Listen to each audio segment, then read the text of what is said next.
of the furor has erupted over the religious freedom law, another controversial proposal has been making its way through the Indiana General Assembly this week. Indiana is attempting to repeal the common construction wage law. This law requires government contractors to use prevailing wages for their given community. Supporters of the repeal say it will lower the cost of construction projects. Detractors have a different view. To talk about it, we have Dave Fagan, who is financial secretary with Local 150 of the International Union of Operating Engineers. Dave, welcome. Thank you, and thank you for the opportunity to be here today. So tell us a little bit. This is a hard thing to get our heads around, like what this does. But this is something that is attracting a lot of attention. Even the governor has campaign commercial out there saying that trying to get people to support this repeal. But tell us what common construction wage is and how it works. I think it is good to have a good foundation of the understanding of what common construction wage is. Prior to 1995, it was called the prevailing wage, which had been on the books for many decades. In 1995, it was changed. In 2011, it was changed. In 2012, it was changed. And why do we have the common construction wage?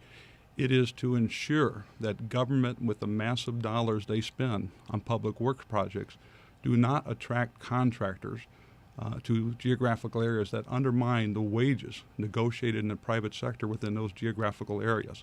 That's the concept behind common construction wage, is to protect the free markets within a geographical area. So that's what it's designed to stop. But how does it work? After 1995, there is a committee of five, and then of course with the change of 2012, a committee of five, and they set wages per evidence submitted at a committee hearing, and then those wages are good for 3 months. And any projects they start within those 3 months, they can use the wages that were determined at a committee hearing. And how many of these hearings, these committees do we have around the state? Like, how big is the committee for Northwest Indiana? How large an area does it cover? Each owner would have their own committee. For example, the city of Hammond would have one, the city of Gary would have one, Lake County would have one. Now, they used to set wages per project. They changed that again in 2011, as I recall, to setting it every 3 months. I think that was an administrative positive response. It made it more easier administratively to administer this, and it's a good law that needs to stay on the books. So if you're a contractor, and if let's say you want to build a school in the city of Hammond, you go to this board and they say, well, this is what the construction wage is for Hammond for the next 3 months or so. So this is what you have to pay people. The committee would take the evidence. The committee represents three people of the owner. So the owner, whether it be the city of Hammond, a school board, would set three people on the committee. And then there's one from the AFL-CIO and one representing another group within the construction industry. And then they take evidence, and then based on that, they determine what is common. And then that common wage is set. Once that wage is set and that project is bid, those wages do not change for the duration of that project. Okay, so that's how that whole thing works. And now people who want this repealed, like the governor is saying he would like to see this repealed, legislative leaders in the House and Senate, Republicans, they would like to see this repealed. They say this is raising the cost of construction projects, state construction projects, like that school, or if they want to build a government building in Gary, Indiana, you're going to have to pay people more money than the market would bear. In the House hearings and in the Senate hearings, numerous contractors throughout the state testified that wages represents typically about 20% of the project. You have Governor Pence with the commercials he's running and people echoing his comments that this would save 20% on the cost of construction. If 20% is wages and it's going to save 20% of the total cost of construction, it's bad math, because it would say that construction workers would not be paid anything on public works construction. So their math is a little bit deceiving. All right, but can you say that it wouldn't raise the cost at all? In some sense, that's what it's designed to do, to pay a little higher wages for local workers, right? It's not to pay workers higher wages. It's to protect the wages negotiated in the private sector. Therefore, government doesn't undermine those wages. So if the committee is functioning properly and they take the appropriate evidence, the wages would reflect what's being paid in that market, that free market within that geographical area.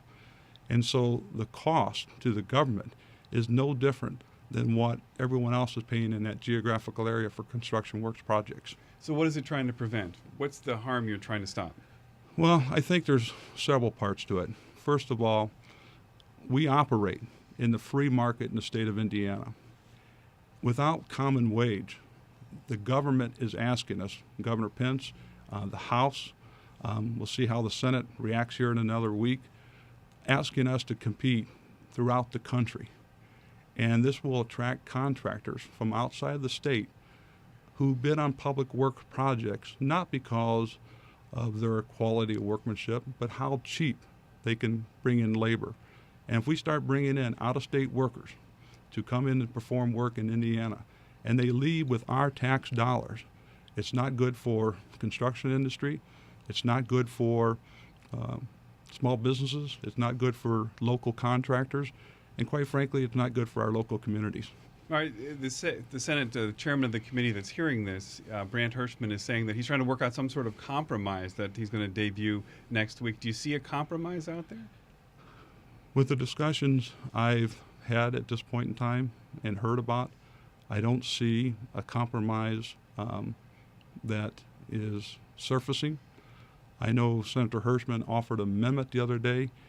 It was still a repeal of common wage. It would correct some procurement issues, but it would still do away with repeal of common wage. And I've talked about out-of-state workers, but there's another part of that, and that is under the Federal National Immigration and Naturalization Act, foreign workers, guest workers, who work in the United States must be paid the prevailing wage for the work they're performing within the geographical area they're performing. That law is good. It protects American citizens from being undermined by foreign guest workers. All right. That is what common wage does for the construction industry in the state of Indiana. And if they repeal common wage, you very well could have a situation where foreign guest workers will be paid more on public work projects than Indiana Hoosiers who live in this state. All right. Well, that's part of the argument, and we got to kind of wrap this up. But I did want to ask. I mean, this comes on the heels of right-to-work legislation. Do you feel this is an attack on union workers? This is broader than that. This is an attack on the entire construction industry, whether you're represented under a collective bargaining agreement or whether or not you were represented in an open shop. Your wages will be suppressed.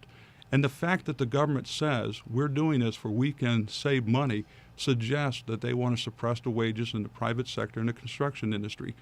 When did that become a good public policy? It's not a good public policy. It's politics at its worst. And I might say the repercussions, Local 150 insures 65,000 lives.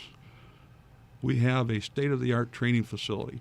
We spent $65 million to build a state-of-the-art training facility.